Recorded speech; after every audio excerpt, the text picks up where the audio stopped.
सीतानाथ समारंभाम् श्रीरामानन्दार्य मध्यमाम् अस्मदाचार्य पर्यन्ताम् वन्दे श्रीगुरु परम्पराम् गौरांगं रसमयं नित्यं रसाचार्यौ रसोत्सुकम् श्रीमद् रामहर्षण देवाख्यौ सद्गुरुं प्रणमाम्यहम्। अनंत श्री विभूषित स्वामी रामहर्षण दास जी महाराज द्वारा रचित प्रेम रामायण के साकेत कांड का श्री लक्ष्मी निधि जी को गुरुदेव द्वारा तत्वबोध का श्रवण करें। एक दिन विदेह नंदन श्री लक्ष्मी निधि जी गुरुदेव श्री के आश्रम में उपस्थित हुए। श्री कुंवर ने गुरुदेव जी की पूजा आरती के बाद गुरुदेव की आज्ञा पाकर यथा स्थान बैठकर श्री गुरुदेव याज्ञवल्क्य जी से कुछ जानने की जिज्ञासा की। विदेह नंदन और गुरुदेव जी के बीच की यह गहन गंभीर वार्ता प्रेम रामायण की जगत, जीव, माया और ईश्वर तथा परमार्थ तत्वबोध की दार्शनिक वार्ता है। आइए संक्षेप में इसका अवलोकन करें। विदेह राजनंदन श्री कुंवर लक्ष्मी निधि जी ने गुरुदेव से निम्नानुसार 6 प्रश्न पूछे। ये महान विश्व कैसे प्रकट हुआ? विश्व का कैसे नाश होता है? जीव का स्वरूप क्या है? माया और उसके भेद क्या है? ईश स्वरूप क्या है? परमार्थ तत्व क्या है? इदं विश्व की अहि महाना प्रगट भयो कस कहूं प्रमाना केहि विधि नाश विश्व पुनि पावे जामह जीव परे दुख दावे जीव स्वरूप कहीं समुझाई देव ही माया भेद बताई ईश स्वरूप नाथ पुनि गावे तत्व परम परमार्थ बतावे। श्री मिथिलेश नंदन के प्रश्नों को सुनकर गुरुदेव बहुत प्रसन्न हुए। कहा, यद्यपि जन्म से ही तुम्हें ब्रह्म बोध है, तथापि गुरुमुख से श्रवण किया हुआ ज्ञान शिष्य के हृदय में अधिक विस्तार को प्राप्त होता है। ऐसा विचार कर तुम्हें उस परम तत्व का उपदेश करता हूँ। गुरुमुख ज्ञान अधिक विस्तारी सो मैं तुम सन कहूं विचारी तेल बिंदु जिमि जल विस्तार तिमि मम वाणी ही यहीं प्रसार। अब अपने प्रश्नों का उत्तर ध्यान से सुनिए। जैसे बीज ही विशाल वृक्ष में परिणित होता है, ठीक उसी प्रकार ब्रह्म ही जगत के रूप में परिलक्षित होता है। जिस प्रकार महोदधि में उससे अभिन्न अनंत लहरें किल्लोल करती हैं, उसी प्रकार परब्रह्म परमात्मा संसार के अणु अणु में व्याप्त है। जिस प्रकार स्वर्ण से स्वर्ण के अनेकानेक आभूषण तैयार होते हैं, उसी प्रकार ब्रह्म विराट जगत के रूप में विभाजित है। जैसे रुई ही अनेक प्रकार के वस्त्र के रूप में विनिर्मित है, ठीक उसी तरह परब्रह्म परमात्मा जगत का स्वरूप धारण करता है। मिट्टी से बनी विशिष्ट आकार की वस्तु जैसे कलश आदि कहलाती हैं, वैसे ही ब्रह्म जगत का स्वरूप धारण कर जगत के रूप में दर्शन देता है। जैसे शब्दों का समुच्चय ही वाणी का आकार धारण कर उसका अर्थ कहलाता है, ठीक उसी प्रकार परब्रह्म परमात्मा सुंदर जगत के रूप में परिलक्षित होता है। यथा बीज बनी वृक्ष दिखावे तथा ब्रह्म जग रूप लखावे यथा महोदधि लहर अनंता तथा ब्रह्म सोहे जगवंता स्वर्ण आभूषण बनि जिमिराजे तथा जगत बनि ब्रह्म सुभ्राजे रुई बनय जिमि वस्त्र अनुपा, बनय ब्रह्म तिमि जगत स्वरूपा, बनी मृत्तिका कलश कहवाई, ब्रह्म ही बनी तिमि जगत दिखाई। बानी बनी जिमि अर्थ कहावा, तथा ब्रह्म जग रूप लखावा, कारण कारज पृथक नहीं, घटपट लखहु प्रमाण, जगत ही जानो ब्रह्म चित, जगत ब्रह्म नहीं आन। अर्थात यह जगत ब्रह्म से विनिर्मित है, परम ब्रह्म के अतिरिक्त संसार कुछ नहीं, इस जगत के कारण और कार्य परम ब्रह्म ही है। यही तथ्य श्रीमद् भागवत में स्वयं नारायण ने ब्रह्मा जी को चतुर्श्लोकी भागवत का उपदेश किया। अहमेवासमेवाग्रे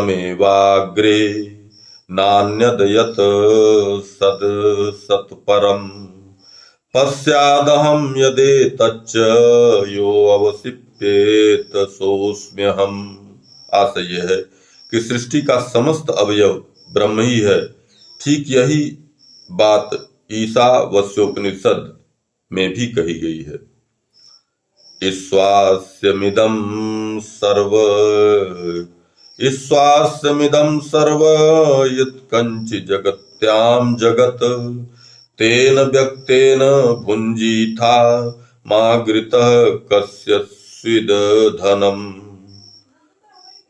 भाव यह है कि अखिल विश्व ब्रह्मांड में जो कुछ भी चरचरात्मक जगत देखने सुनने में आ रहा, वह सब सर्वनियंता परम ब्रह्म से व्याप्त है। आगे याज्ञवल्क्य जी कहते हैं, इस कमनीय जगत को देखने समझने के आधार पर दो प्रकार के मनुष्य होते हैं, अज्ञानी और ज्ञानी। अज्ञानी लोग इस ब्रह्म के सत्य स्वरूप जगत को असत कहकर पुकारते हैं, क्योंकि वे भ्रमवश सत वस्तु में असत का आरोपण करते हैं और असत को सत्य मान लिए हैं। ये अज्ञानी जन रस्सी में सर्प का भ्रम पाल कर दुख पा रहे हैं, किसी वृक्ष के ठूंठ को ही प्रेत मान लिया है, सीपी में रजत का भ्रम पालकर ब्रह्म को ही जगत मान लिया है। बुद्धि विपर्यय के कारण सुख स्वरूप परमात्मा में दुख स्वरूप जगत का अनुभव कर रहे हैं। जगमह जीव भांति दोई जानी, शास्त्र कहें ज्ञानी अज्ञानी। अज्ञन कहूं जस जगत लखाई, सो सब सद्य कहूं समुझाई। तिनकी दृष्टि दुखद संसारा, सत ब्रह्म जगय सत पुकारा। भ्रमवश सतहि असत करि मानी, असतहि सत गनि कीन्हु हानि। रज्जु माहि किय सर्प प्रतीति, ताते दुखद सदाय सह भीति। ठूठहि गिनहु प्रेत बड़ भारी, रहहि सदा तहि हेतु दुखारी। स्वप्न ही जानत सत्य करी, बूढ़े करी विपरीत। शाश्वत दुखमय जगत मह, कीन्हे प्रीति प्रतीति। ठीक इसके विपरीत ज्ञानी जन सच्चिदानंद पर ब्रह्म परमात्मा के अस्तित्व को ही एकमात्र सर्व वस्तु सर्व प्राणी एवं सर्व परिस्थितियों में देखने के अभ्यासी होते हैं। उनकी दृष्टि में महा महिमा में भगवान की अतुलनीय महिमा का ही विकसित रूप यह विराट विश्व है। यह विराट विश्व परम ब्रह्म परमात्मा की मात्र चिन्मयी लीला है, ऐसा ज्ञानियों को दृढ़ विश्वास है। उनकी यह मान्यता है, सत ब्रह्म से असत जगत की उत्पत्ति नहीं हो सकती। सुंदर बुद्धि विवेक युत, सूक्ष्म दृष्टि लहि लोग। सतचिद आनंद ब्रह्मैक, देखहि सर्व सुयोग। महामहिमा भगवाना, तेहि विकास जग रूप लखाना। जगत ब्रह्म की चिन्मय लीला, कहूं त्रिसत्य सुनहु शुभ मीला। सत ते असत कबहु नहीं प्रगटा, जस मृद घट मृद ही ते लिपटा। इस तथ्य को श्रीमद् भागवत के चतुर्श्लोकी भागवत के द्वितीय श्लोक में देखें। ऋतेर्थयत प्रीतियेत न ऋतेर्थयत प्रतीयेत न प्रतीयेत चास्मनि, यद्विद्यादार मनोमायाम यथा मासो यथा तमः। सत्य स्वरूप ब्रह्म में संसार अर्थ की प्रतीति होती है, उसकी प्रतीति मुझ में नहीं है। अब यह प्रश्न उठता है कि ब्रह्म के अतिरिक्त कुछ है ही नहीं, तो संसार की प्रतीति कैसे? तद विद्यात आत्मानः मायाम, उस मेरी माया को विद्या से जानो। यथा भासो यथा तमः, जैसे प्रकाश जैसे अंधकार।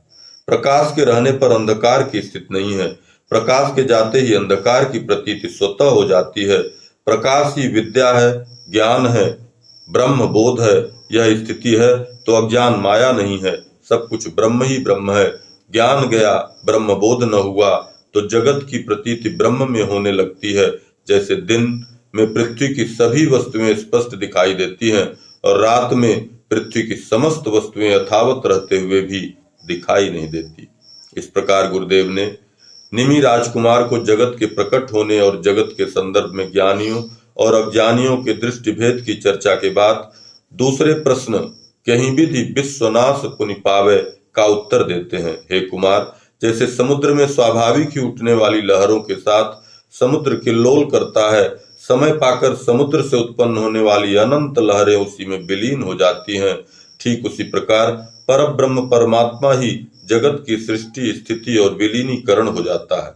ब्रह्म की अचिंत्य शक्ति जो अनंत ब्रह्मांडों की रचना करती है, समय पाकर पुनः अपने में ही उन्हें उसी प्रकार समेट लेती है जैसे अपने शरीर से निकले हुए सूक्ष्म तंतुओं से मकड़ी जाल संरचना कर पुनः उसे अपने में ही आत्मसात कर लेती है। उदधि मध्य स्वाभाविक भाई, लहर उपजी पुनि उहई बिलाई। तथा ब्रह्म मधि जग उपराजे, ब्रह्ममय लय होय सुभ्राजे।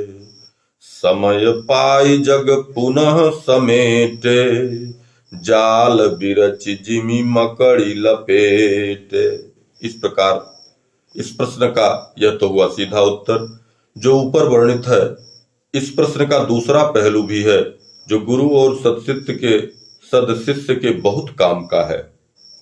कहीं विधि विश्वनाश पुनि पावे का ध्वन्यात्मक प्रश्न भाव है, जगत दृष्टि कैसे नष्ट हो। अब गुरुदेव प्रश्न के द्वितीय भाव पक्ष का उत्तर देते हुए कहते हैं, सुनहु कुंवर अब कहूं बखानी, जगत दृष्टि जहि विधि ही नसानी।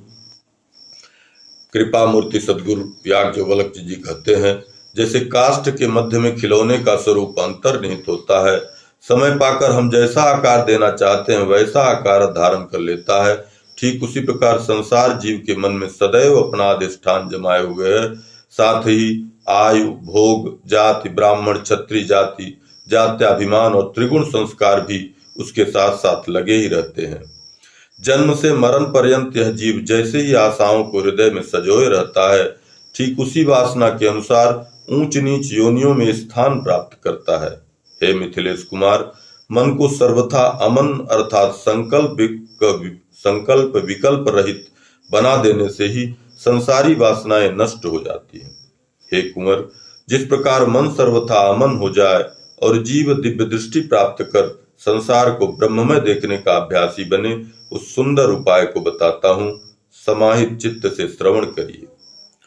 काष्ठ मध्य जिमि बसत खिलौना, समय पाय उपजे चह जौना। तिमि मन मह बस नित संसारा, आयु भोग अरु जाति प्रकारा, जन्म मरण युत जस ही आशा, लहै जीव तस आपन वासा। मन कह देव हमन बनाई, तब ही वासना जगत नसाई। मन कर नास जाहि विधि होवे, दिव्य दृष्टि बनी ब्रह्म सुजोवे। सुनहु कुंवर सो कहूँ पाऊ, संत शास्त्र सम्मत सतभाव। जीव सुख स्वरूप श्री हरि की शरण को प्राप्त करें। सम मन निग्रह संतोष सुविचार व सत्संगत को हृदय में दृढ़ता पूर्वक धारण करें। अत्यंत समादर के साथ दीर्घ समय तक उक्त साधनों का अभ्यास करें। वैराग्य वृत्ति को यत्न पूर्वक संभालते रहें और मन में उठने वाली वासनाओं को जलाते रहें। इस प्रकार अमन बन जाने पर संसार का सहज ही विनाश हो जाता है, अर्थात ब्रह्म में जो संसार भाव का आरोप हो गया है वह दूर हो जाता है।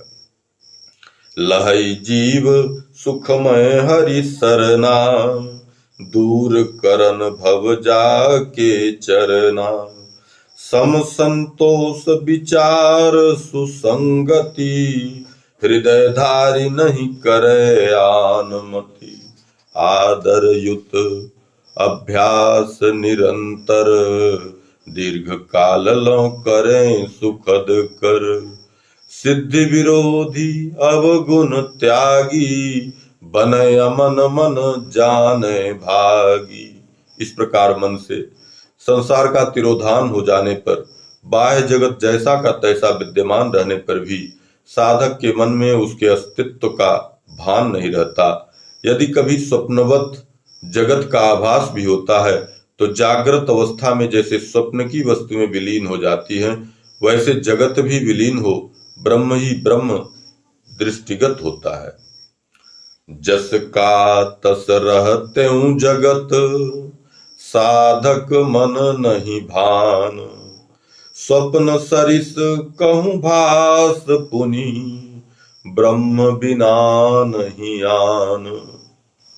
अब गुरुदेव माया और जीव तत्व की चर्चा करते हैं। हे निमिनंदन, ब्रह्म की चिद शक्ति से ही इस माया में संसार का निर्माण हुआ। यह माया विद्या और अविद्या दो भेद से मोक्ष और बंधन का कारण बनती है। ब्रह्म शक्ति चिदते उपजी, ब्रह्म शक्ति चिदते उपजी। माया जगत स्वरूप, विद्या विद्या भेद युत युग। मोक्ष बंध की रूप। मानस में भी माया के ही दो रूप माने गए हैं। अविद्या से जीव भव कूप में गिरता है और विद्या से मोक्ष प्राप्त करता है। तेहि कर भेद सुनहु तुम सो, विद्या पर अविद्या दो। एक दुष्ट अतिशय दुख रूपा, जाबस जीव पराभव कूपा। सतरज तम से युक्त त्रिगुणमयी माया अत्यंत प्रबल है। श्री हरि की कृपा के बिना इस दुष्कर माया से कोई पार नहीं पा सकता। त्रिगुणमयी माया अति प्रबला, बिनु हरि कृपा पार नहीं सबला।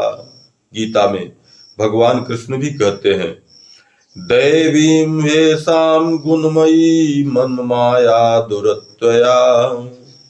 दैवीं येषां गुणमयी मम माया दुरत्वया।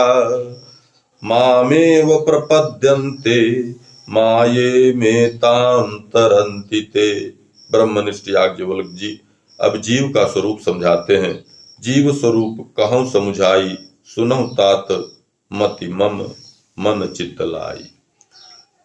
जीव स्वरूप कहूँ समुझाई, सुनहु तात मति मन चित्त लाई। प्रभु का अंश स्वरूप यह शुद्ध चेतन बुद्धि के संग तादात्म्य में स्थापित कर अहंकार पूर्ण राग से रंजित हो जाता है। वेद शास्त्र और संत सब समवेत स्वर से अहंकार पूर्ण बुद्धि से तदात्म करने वाले चेतन को जीव की संज्ञा देते हैं। चेतन शुद्ध लहु बुद्धि संगा, करिता दात्म्य अहम रतिरंगा। भनय जीवता कह सब लोगु, वेद शास्त्र अरु संत नियोगु। बुद्धि का स्वरूप चेतन एवं अहम रूप है। यह मानव शरीर में आत्मा चिंत शक्ति के अत्यंत निकट है। जब चेतन आत्मा की सकाशता बुद्धि में प्रतिबिंबवत पड़ती है, तब चेतन बुद्धि से संलिप्त होकर अपने सच्चिदानंद स्वरूप को भूल जाता है और बुद्धि का गुण अहम चेतन से मिश्रित होकर जीव बन जाता है। तब वह सर्वज्ञ से अत्यज्ञ बन जाता है, स्वयं को कर्ता मानकर उसके फलों का भोक्ता बन सुख दुख का अनुभव करता है। इस प्रकार जीव भवकूप में गिर जाता है। इस प्रसंग को ठीक ठाक समझने के लिए प्रेम रामायण का एक अन्य स्थल दृष्टव्य है। बुद्धि स्वच्छ दर्पण की भांति है, उसमें चेतन पुरुष तथा विषय दोनों ही प्रतिबिंबित होते हैं। यद्यपि विषयभूत पदार्थ पुरुष के साथ साक्षात रूप से असंबद्ध है, फिर भी वे विषय चेतन पुरुष के प्रतिबिंब से युक्त बुद्धि के साथ संश्लिष्ट है। बुद्धि में प्रतिबिंबित होने वाला पुरुष बुद्धि के सुख दुख धर्मों को अज्ञानतावश अपने धर्म मानने लगता है और सुखी दुखी अनुभव करने लगता है। जब प्रतिबिंब शक्ति चिद केरा, बुद्धि माहि भासय श्रुति तेरा। तबहि बुद्धि चिद मिश्रण तेरे, सज्जिद आनंद मिलतन हेरे। जीव नाम अल्पज्ञ सो भयऊ, हर्ष विषादहि लय सत भगयऊ। करता भोक्ताया पुहि लेखें, सुख दुख सहत विपत्ति अति लेखें। बुद्धि माहि नहीं ज्ञान कछु, सदाय चितयह रूप। चेतन बुद्धि दो ज्ञान बिनु, मिले परै भवकूप। अर्थात बुद्धि में ज्ञान लेस मात्र न होने से बुद्धि सर्वथा जड़ व अहंकार स्वरूप है। इस प्रकार चेतन में अहम मम स्वरूप बुद्धि का प्रवेश हो जाने से ज्ञान विहीन होकर संसार कूप में दोनों अनंत काल से पड़े हुए हैं। इसे एक उदाहरण से समझें। जड़ संगात जड़त्वम ही जलाग्न्यो मेलनम यथा। जिस प्रकार जल और अग्नि को मिला देने से अग्नि शीतल और जल उष्ण अनुभूति का विषय बनता है, उसी प्रकार अहम मम युक्त बुद्धि के संयोग से चेतन तत्व में जड़त्व स्थापित होने से वह अपने को कर्ता व भोक्ता समझने लगता है। जल पावक जिमि देई मिलाई, अग्नि शीत जल उष्ण लखाई। तिमि चेतन बनि बुद्धि संयोगा, जड़ मुनि थापिसि करता भोगा। जड़ गुनि थापिसि करता भोगा। तिमि चेतन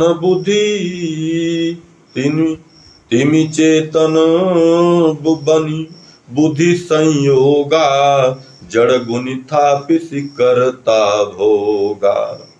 चिद सकाश बुद्धि ज्ञान प्रकाशी, अस भ्रम परा अनादि महासी। चेतन पुरुष के संयोग से जड़ बुद्धि ज्ञान से प्रकाशित होती है, किंतु अनादि काल से ऐसा बोध न होने के कारण जीव महान भ्रम में पड़ा हुआ है। जीव रूप भाष्यं यथा, वर्णय वेद पुराण। ईश रूप सुनियहि सुमति, कही हूँ यथा प्रमाण। हे प्रबुद्ध, कुंवर जीव के यथार्थ स्वरूप का वर्णन किया। अब ईश्वर के स्वरूप का कथन करूंगा, सावधान होकर सुनो। परमार्थ स्वरूप पर ब्रह्म परमात्मा स्थित भेद से ईश्वर कहलाता है। अंडों का नियमन करने वाले उसी पुरुष विशेष परम ब्रह्म परमात्मा को कार्य संपन्न करते समय ऋषिकेश कहते हैं, जो भूत भविष्य वर्तमान तीनों कालों का ज्ञान एक साथ बिना साधन के रखते हैं, उन्हें ईश्वर कहा जाता है। पर ब्रह्म परमार्थ सुहावा, स्थिति भेद सोईस कहावा। अंड नियामक पुरुष विशेषा, कार्य समय तहि कह ऋषिकेशा। जानई एक सम तीनहु काला, ताकहीस भनै जन पाला।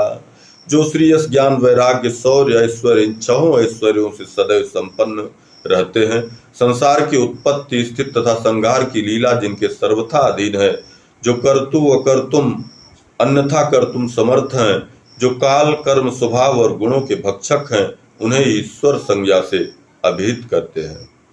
उत्पत्ति स्थिति लय जाके हाथा, खड ऐश्वर्य बसै नित साथा। सब समर्थ सब कर प्रभु अहई, करय न करय अन्यथा वहई।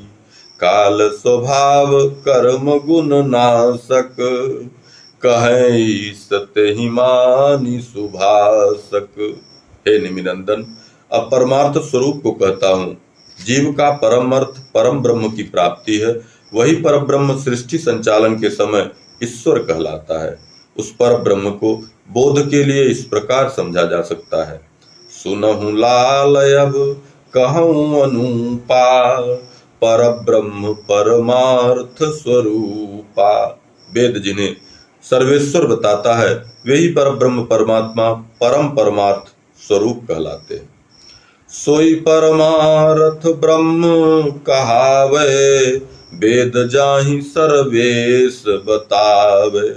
जिस परम तत्व में न सत्य की कोई स्थिति है और न कोई असत्य का प्रकार है, जहाँ न स्थूल है न सूक्ष्म है, जहाँ न निर्गुणत्व है न सगुणत्व है, जहाँ कार्य और कारण का भाव नहीं है, जहाँ न किसी वस्तु का ज्ञान है न ही अज्ञान है, जहाँ न प्रकाश है न घोर अंधकार ही है, जहाँ न द्वैत है न अद्वैत है। श्रुतियां जिस परम पद का गान करती हैं, वह देखने सुनने मनन व निधिध्यासन के सर्वथा योग्य है। प्रबुद्ध जन तीव्र एवं उत्कट जिज्ञासा द्वारा प्राप्त करते हैं। वह पर ब्रह्म समस्त द्वंद्वों से परे है। जैसे सत्य असत, सूक्ष्म स्थूल, निर्गुण सगुण, पर या पर, कार्य कारण, ज्ञान अज्ञान, प्रकाश अंधकार आदि परस्पर विरोधी स्वरूपों से सर्वथा परे है, भले ही सब उससे उत्पन्न होते हैं।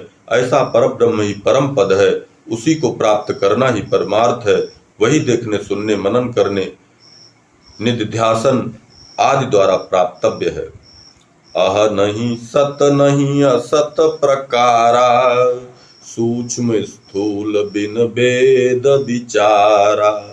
निर्गुण सगुण एक नहीं तहवा, तथा परावर भेद अगहवा।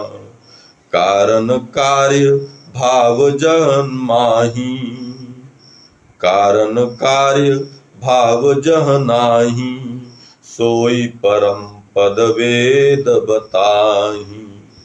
जग में नहीं ज्ञान और अज्ञाना, जह नहीं ज्ञान और अज्ञाना। नहीं प्रकाश अरुत्तम महाना। देखन योग अहि पद भावा, सुनन योग सोई सब श्रुति गावा। मनन निधिध्यासन के योगा, करि जिज्ञासा लहई सुलोगा।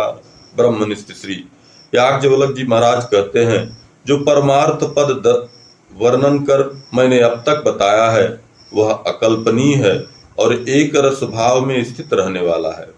वही परब्रह्म परमात्मा धनुर्धर श्री राम जी चक्रवर्ती महाराज के आंगन में सुशोभित हैं, अर्थात दशरथ नंदन ही परमार्थ स्वरूप है। जो परमार्थ बरनी बतावा, अकलयनीह एक रस भावा। सो दशरथ गृह अजिर बिहारी, पर ब्रह्म व्यापक धनुधारी। रसिक जनों के लिए ही रसमयी लीला कर प्रभु उन्हें आप्लावित करते हैं। उन परब्रह्म परमात्मा के मधुर नाम रूप लीला और धाम से चारों अभिन्न अंग हैं। वेद प्रतिपाद्य सहस्त्र शीर्षा पुरुष विराट विभु ही ईश्वरों के ईश्वर ही श्री राम जी हैं।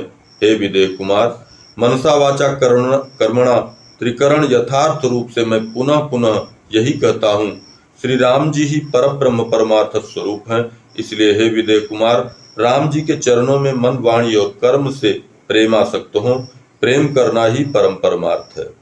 परमार्थ स्वरूप प्रभु प्रेम की प्राप्ति करना ही इस जीव का परम पुरुषार्थ एवं परमार्थ स्वरूप है। रसिक जनन कह रस बरसाई, लीला ललित करें सरसाई। सत्य राम ईसन के ईसा, है विराट विभु सहस सुदीसा। पुनि पुनि कहूँ ब्रह्म परमारथ, राम ही अहि त्रिवाच यथारथ। जानहु इहै परम पुरुषारथ, इहै जीव कर सुंदर स्वार्थ। आचार्य श्री से हाथ जोड़कर कुंवर ने कहा, हे नाथ, आपके समान परम तत्वज्ञ सतगुरुदेव मुझे प्राप्त हुए हैं। सदाचार्य श्री रामहर्षण महाप्रभु कहते हैं, इस तरह श्री लक्ष्मीनाथ जी अपने गुरुदेव से पुनः पुनः विनम्रता पूर्वक प्रार्थना कर कृतज्ञता ज्ञापन किए और चरणों में प्रणत हो नित्य कार्य संपादन हेतु अपने महल की ओर प्रस्थित हुए। सीताराम सीताराम सीताराम जय सीताराम। सीताराम सीताराम सीताराम जय सीताराम। सीताराम सीताराम सीताराम जय सीताराम।